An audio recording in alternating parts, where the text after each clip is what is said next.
Welcome back, everyone, to another episode. And today we are speaking with Isabel Pollen. I am ecstatic about this episode. Isabel is a performance under pressure coach, which we'll be talking about today. Global actor, stage, event speaker, and host, experienced team facilitator, storytelling coach, communications technique, and rehearsal script creator. Can we add one more on there? Isabel, Isabel, welcome to the show. Maybe a car studio specialist. That's a new one. Yes, yes. We're just talking about a studio makeup, but I'll tell you, it makes a great studio because you got a captive capsule there. But folks, today we will be speaking about performing under pressure. A little over 2 weeks into our 2024. And I tell you, I don't think pressure let up at all from 23. It is really a continuation. We just take that time to kind of block in the years, but performance under pressure is going to be a great conversation with a lot that Isabel will share. But before we do that, Isabel, tell us a little bit about you.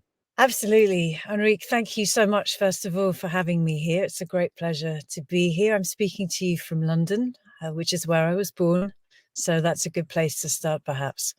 And grew up in Wandsworth, which is southwest London, and lived there until I was 10. Then we moved out to the country. I went to a boarding school nearby. And then I left there and I went to a drama school in London.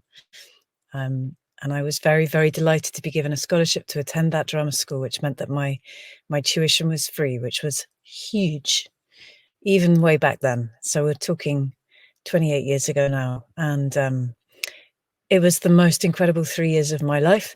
I'd never really had any exposure to training in that, first of all, in that intensity, but also the capacity that drama school had for accessing theatre and all sorts of incredible people. It was mind-blowing to me. I got the bug when I was about 11, I would say. I've found a way of expressing it, which is that I became addicted to connection.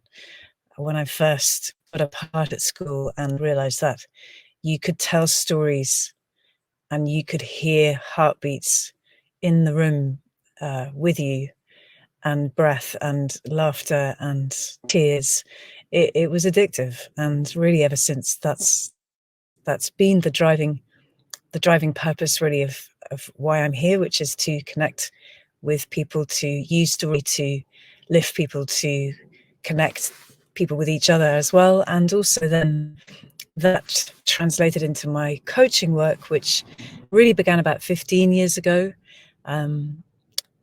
As you, I'm sure, are very aware, actors have times in between the acting work where they are free to work in other places and need to work in other places to sustain some sort of an income. And, you know, throughout my 20s and 30s, that was doable and fun. And I got to meet lots of other people in those worlds as well, usually temping all around London. And the great thing about being a temp, which is what we call it here, which is, you know, obviously temporary worker, is that you are effectively invisible. I always describe it as wearing the Harry Potter invisibility cloak. And so I would go into these offices all over London and do the jobs that nobody else wanted to do. But the great benefit of that, other than the income, was the ability to then watch people, observe people, see all sorts of different characters and scenarios. So that worked for me for a good while, and I was lucky to be able to do it. And then I guess I reached late 30s and I thought, and it's not age related, by the way, that's when it happened for me.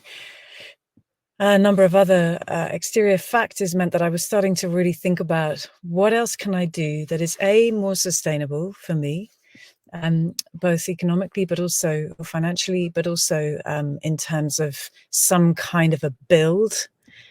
As with my acting career, the funny thing about acting is that you can be a very experienced actor and still work in very small parts. So what I mean by that is We have a great example recently in the film Belfast. I don't know if any of you have seen that. It's an incredible film. It's a Kenneth Branagh film. And the wonderful Judi Dench has a relatively smaller role in that film. Now, there is no, obviously, relation between one of the most famous actresses in the world and the size of the part she had.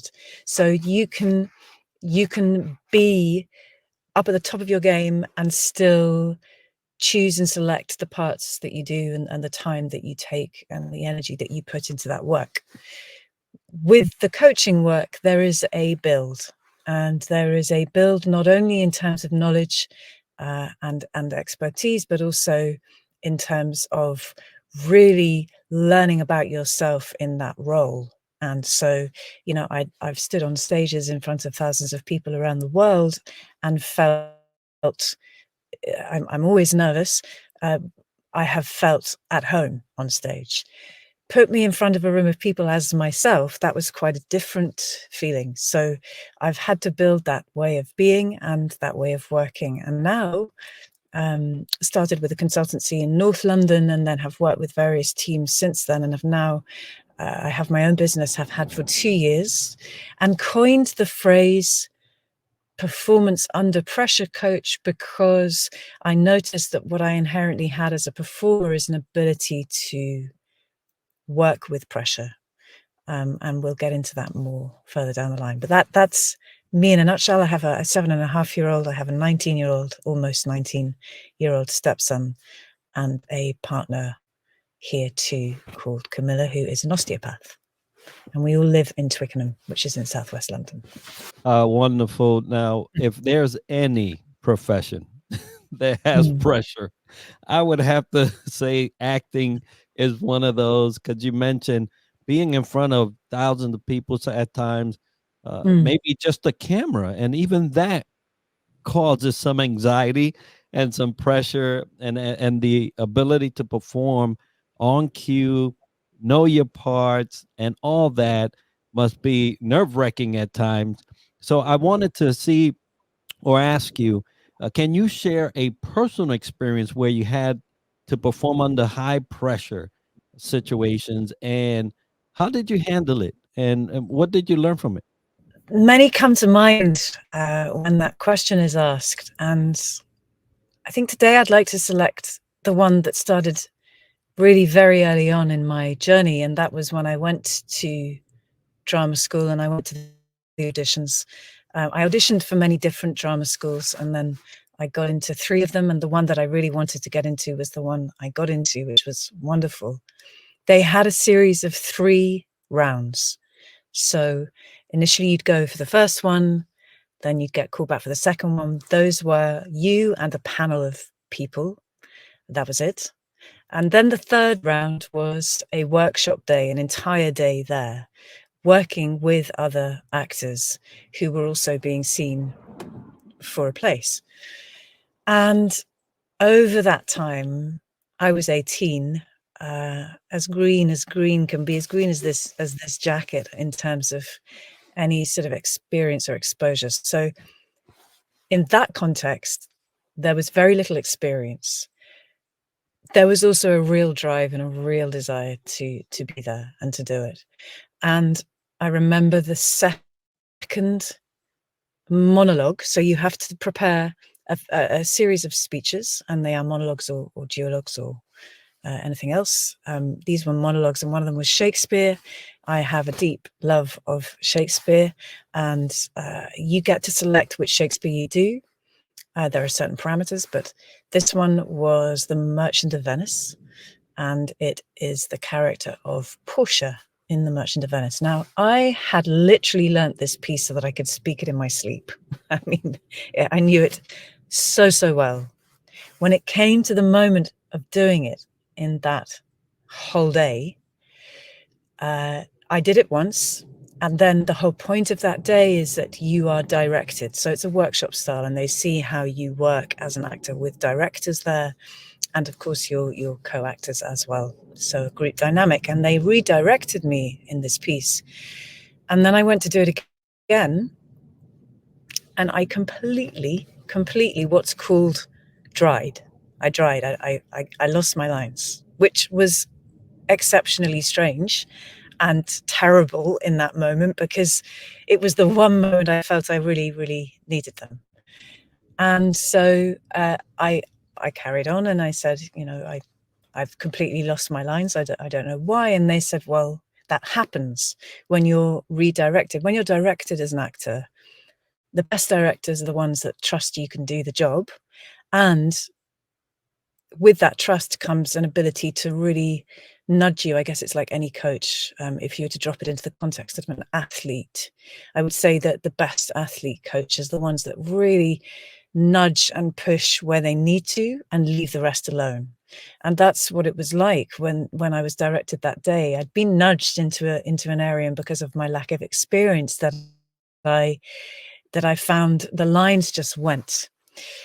After that day, and in relation to your question, I did not handle it well. I did not handle it well. I thought I had lost my opportunity. I really went hard in on myself. And the next week was not good. All the stuff that can happen even with bags of experience, right? So my sleep, I couldn't sleep. My stomach was in knots, so I couldn't really eat very well. And it was the self-talk that I remember, and why I tell this story is the voice in my head was saying, you blew it. You blew it. That's it. All that work, all this terrible cyclical negativity. Sure enough, a week later, we were actually on holiday as a family. I'm one of 7. I'm the eldest of 7. So in those days, I was still on family holidays. And that's when I received the call. That's another story. But I did get the place. And when I had the conversation with the director of the college that I went to, or the academy as it's known, I said to him, I really thought I'd blown it. And he said, that was one of the things that made us want to take you. Because when you get directed as an actor and you really take it on board in terms of the feelings, of course you're going to forget what you say next, because you're invested in the emotional journey of that character. And that was such a huge, huge lesson to me. And from that day onwards, really, I recognized that it's okay to lose your script.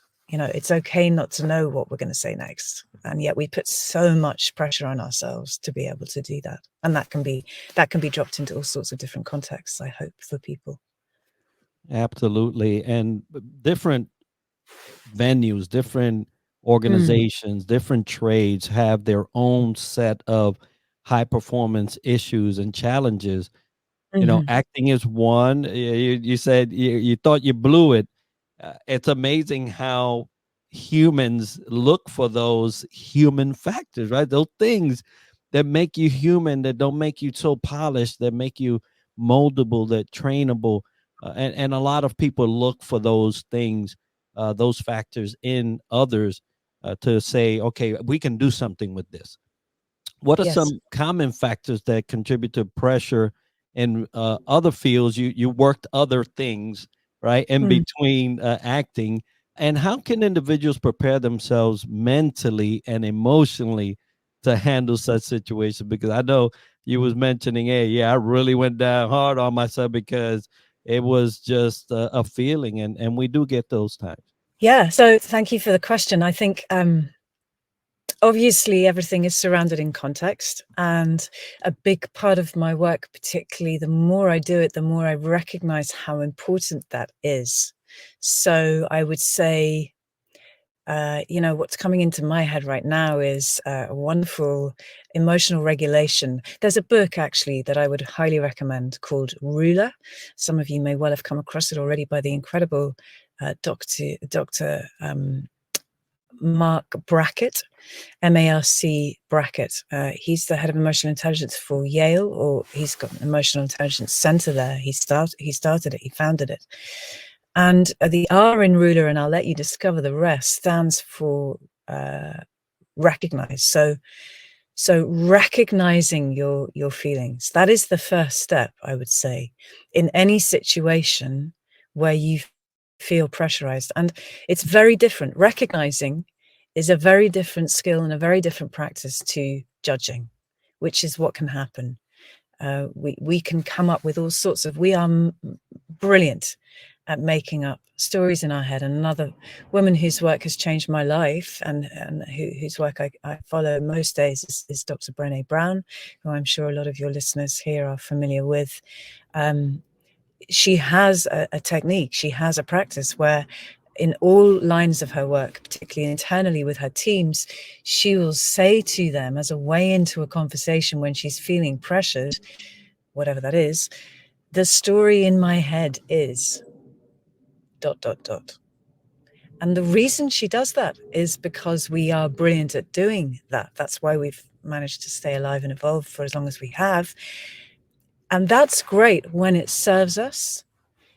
Where we get into trouble, and where I get into trouble all the time, is when that story in our head is not serving us. So recognizing our feelings and noticing the story in our head and the self-talk, because really that's the only thing that we can control in those moments.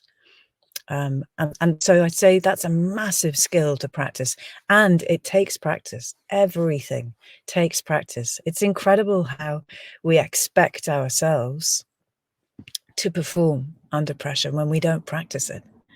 And we put a lot of pressure on ourselves to do that. So from that recognition and from that awareness is really what we're talking about here, is building that self-awareness. That's when we can start to build in practices and specific strategies depending on who we're working with and the context of the situation, to then do something a little bit differently next time. So yes, recognition and choice, I would say, are the two main practices that I work with. Yeah, two great ones to highlight and definitely explore. And I encourage all the listeners to go ahead and get into that book and find out what the rest of that is. And Isabel, in your experience, what kind of mindset? Because I know it really does require to having a specific mindset or specific mental strategies, as you had mentioned, or techniques that can enhance performing or the performance in challenging scenarios.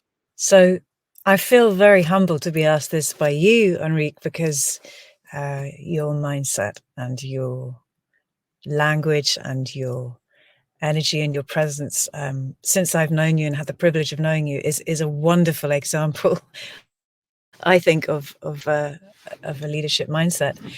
And so I suppose I would say, I don't know if anyone's familiar with Carol Dweck, Dr. Carol Dweck's work in terms of that fixed or growth mindset. That's one way of describing it. And if you don't know Dr. Carol Dweck's book, Mindset, or work based on that book, please do go and explore it. It's phenomenal. She has an amazing ability to simplify the language in such a way that it is doable for everyone. And really what she's saying is, when we become fixed in our thinking, when we make those assumptions that I just alluded to before, when we start to tell ourselves the same stories, it's very, very, very hard to make shifts, to choose something different.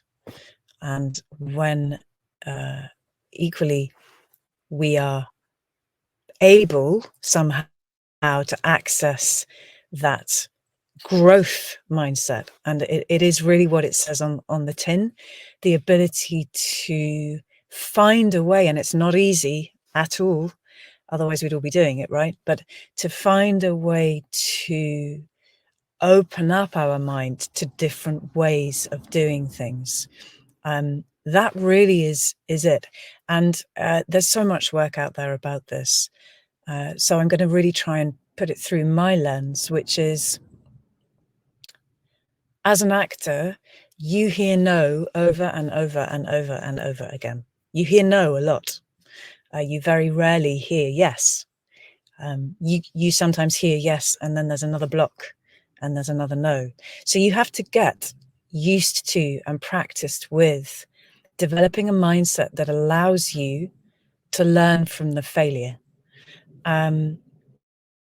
And something that I always think about when I think about failure and story is TED Talks, which again, I know that a lot of your listeners will be familiar with. They are stories of failure, certainly the best ones I've heard.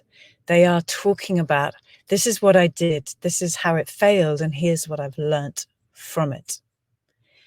So the ability to, and it's not easy to do, to embrace those moments that don't go the way we think they should, or that don't go as well as we hoped they would.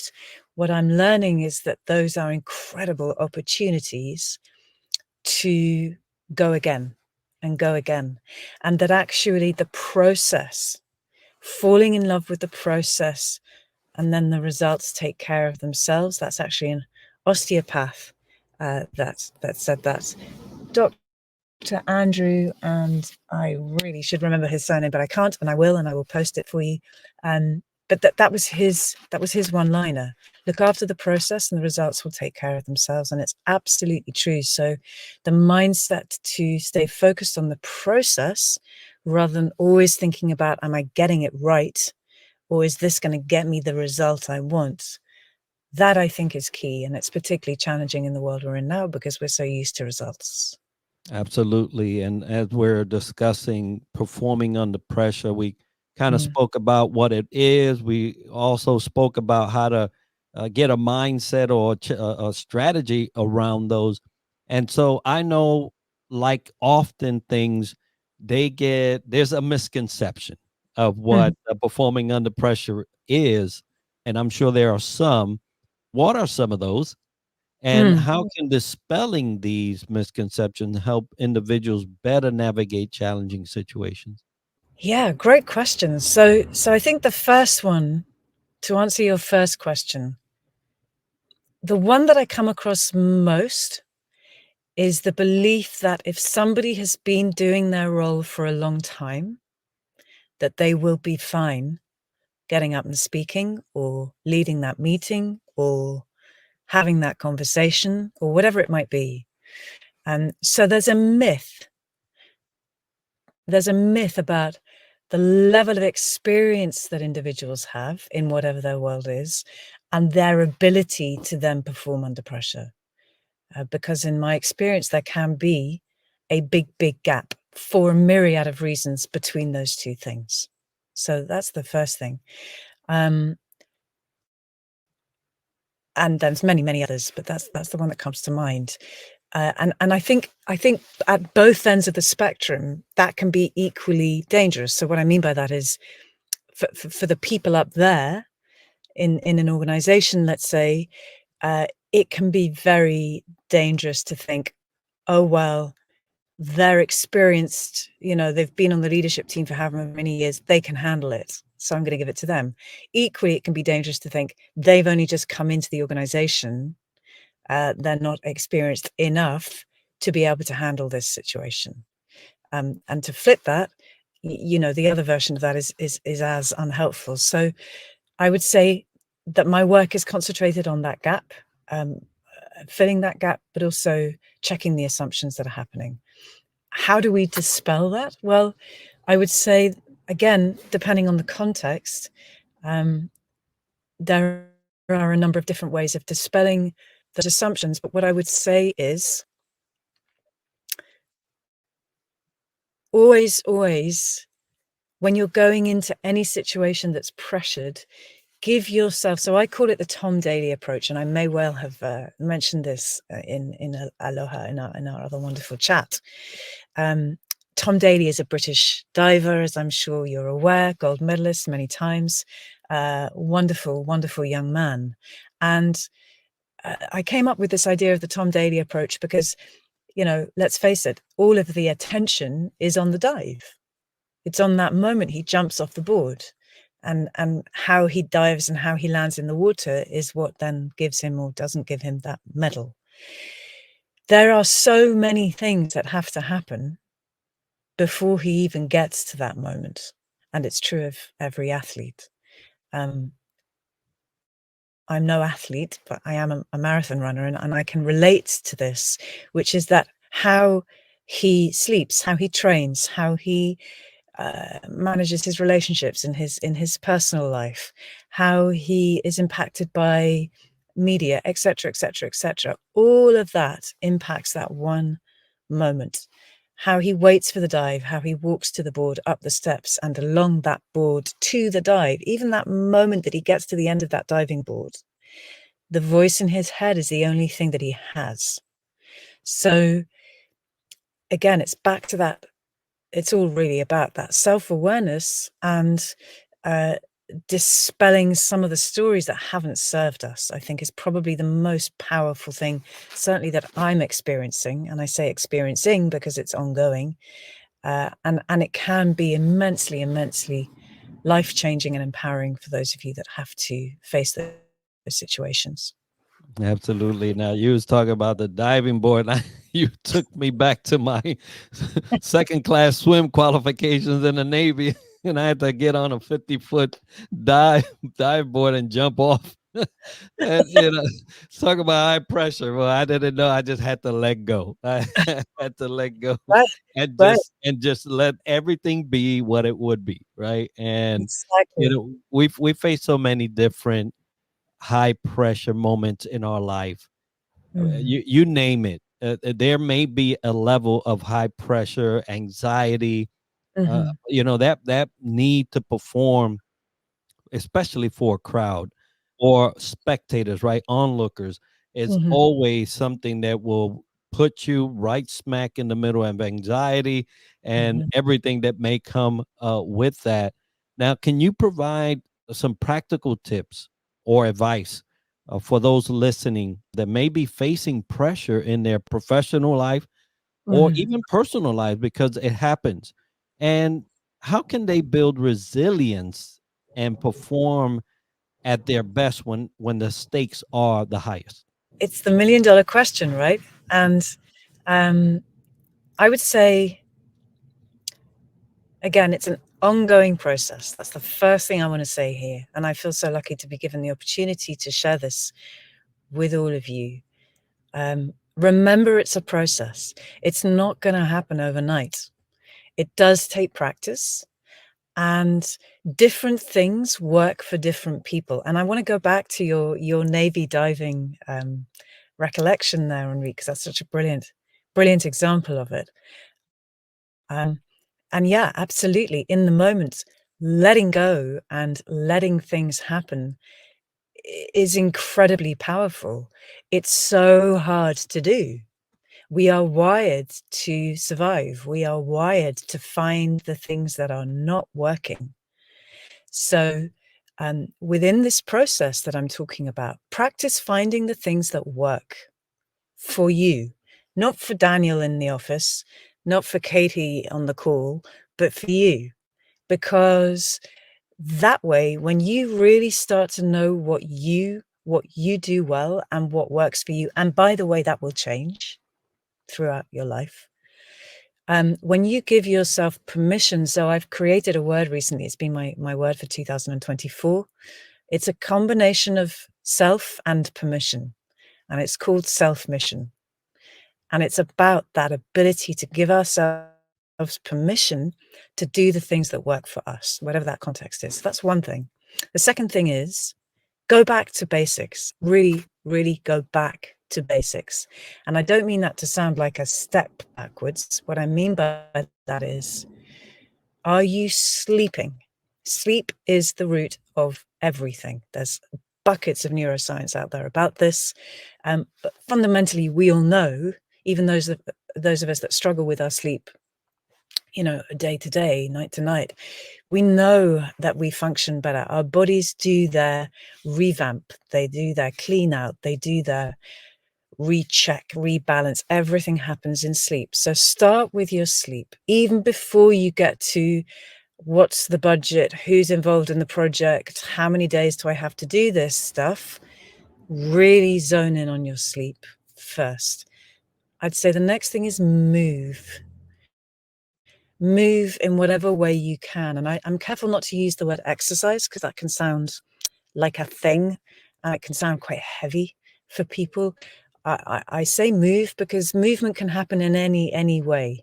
Um, for those of us that are very lucky to be able to do it. So find movement in your day. Sitting is not something we're made to do. And when we are sat at a screen and when we talk about being under pressure, by the way, COVID and the remote work world, if we weren't in it before, is a whole new chapter for all of us. And we're still getting used to that, right? That's not, again, we're not suddenly going to get good at that. So when we are sat here in front of a screen in this head and shoulders world, we have to find a way that allows our breath and our body to connect with our mind. So that leads me to the third thing, which is our breath. And as you know, I'm a big, big advocate of this. It is the thing we're doing all the time that we forget about the most. And we have it for free. We have it for free. And it's incredible how when you start to practice, and I don't even mean anything complex like any sort of advanced breath work, great if that's part of your practice anyway. But even those of you that don't have that, I'm talking about very simply taking a breath in through the nose for 3 counts, holding it for 3 counts, and exhaling through the mouth for 3 counts. That breath alone will physiologically change how you then show up for the next 3 seconds. And I say through the nose because of this. Our vagus nerve is a magical floating nerve. And I know there'll be lots of people on this call that know a lot more about it than I do. So I'm going to keep it succinct. The most important thing to know about it really does govern and lead the parasympathetic nervous system, which is the side of our nervous system that is our reset nervous system. So just by simply breathing through the nose, we are sending a signal to our brain that we are okay and we are safe. If you think about it when you're under pressure or panicked even, then we breathe through our mouth because we are in that state. So 1 breath through the nose, holding the breath to then control it a little, and exhaling, which by the way is probably the most important part of breathing, is the exhale. We breathe to exhale carbon dioxide out of the body, not to get oxygen in. That's another myth. That simple breath, keep practicing that in whatever context. Even if you've dropped something or you've got to get somewhere on time. One last thing before I finish, I would also encourage people to start a breath journal. Now that may sound strange. It's not something I've put out there yet. I will be. How do you breathe? Start to get aware of how you're breathing in certain situations, because the more awareness we have of our breath, the more we can use it to our benefit. And then the final thing is again a very obvious thing, but it's something that can drop, is our nutrition. What are we putting in? This is the engine that we're relying on to work. What are we putting into the engine? So really start to get curious about the foods and the particular food types that work for you and your gut. I could go on about it a lot longer, but We would love to hear all about it. And thank you for sharing that, because there are times that we do find ourselves in these panic modes. I know there's some people in high stake moments, all is on the line. They Mhm. could get into this panic mode. And just that breathing technique. Now, I was a runner. I don't run anymore because I don't need to. Now, you're a marathon runner. You better breathe through your nose. But when I was running Mm. actively for the Navy, that was the technique for endurance, right? Yeah. Nose, mouth, nose, and you get into this rhythm, and then Mhm. breathing, it's like you forget that you're actually doing it. And now you're actually adding some distance, and it's been a wonderful thing on the athlete side, but it's also so important to get your body in a state where it says, we're good. We're gonna be all right. So thank you for sharing that, because it's often missed how something that we do have for free and waiting for us to do is often missed. And so that's wonderful. Now, you mentioned marathon, you're talking about acting career, the things you do in between. So Mm. what do you have coming up that those that are listening can support you in, and how can they get a hold of you? Thank you so much for asking. Well, there's my website, which is www.isabelpollen.com, all one word. Actually, my LinkedIn page is the better place right now. My website is a little behind the times, if I'm being honest. It's a place to go to see the sort of things I do. There's a client base I have. But really, I'm open to anyone messaging me on LinkedIn. I love that platform and I'm very active on it. So please do message me there if you want to know any more. I also am imminently bringing out a podcast, which I'm very excited about. It's been a year in the making. It's been a little delayed because there was a lot of sickness in our family over Christmas, so it'll likely come out next month. It's called Beautiful Mess, and it's the name of a salad I saw on a sushi menu in Berlin a couple of years ago. It caught my eye. I really love it because it captures for me the two things that are at play all the time in our lives, right? The beauty of life and the mess of life. And I was fascinated by bringing those two words together and seeing what that meant for others. So it's a series of conversations with people that I've met, yourself included, Enrique. I am very excited for that conversation, and really exploring personal development, personal growth, my stories around acting, coaching, and thought leaders, and actually the long-term goal with it is to reach the suicide prevention, particularly male suicide audience, to speak to them. So if anybody is interested in that, please do get in touch. And ongoing as well is my speaking engagements, and I'm always very, very happy to speak to people about those as well. And again, they can be tailored to whatever's needed. Outstanding. Now, folks, we will have that information as part of the video and show notes for you to be able to get a hold of Isabel. Thank you so much for sharing that. And what a wonderful aim for your podcast. I spent over 15 years in the suicide prevention arena, as well as, unfortunately, the response. So it's something that's near and dear to my heart, and I'm glad that you're aiming those efforts to for that. Folks, I want to remind everybody today's episode is sponsored by Fantail Services and Superpass, which are powering our website and app, Southern Sweet and Sassy Coffee, The Outlier Project, and Duco. And if you've enjoyed this episode and learned something interesting about the topic covered today, make sure to subscribe and let us know by leaving a comment right now. And we're always looking for new ideas and guests that we can add to our show. So if you know someone or have a topic that you would like featured on the podcast or want to sponsor our show, we'd love to hear about it by emailing us at triadleadershipsolution@gmail.com. And be sure to tune in next week for another episode where we dissect leadership from another angle. And as we like to end the show, success to you.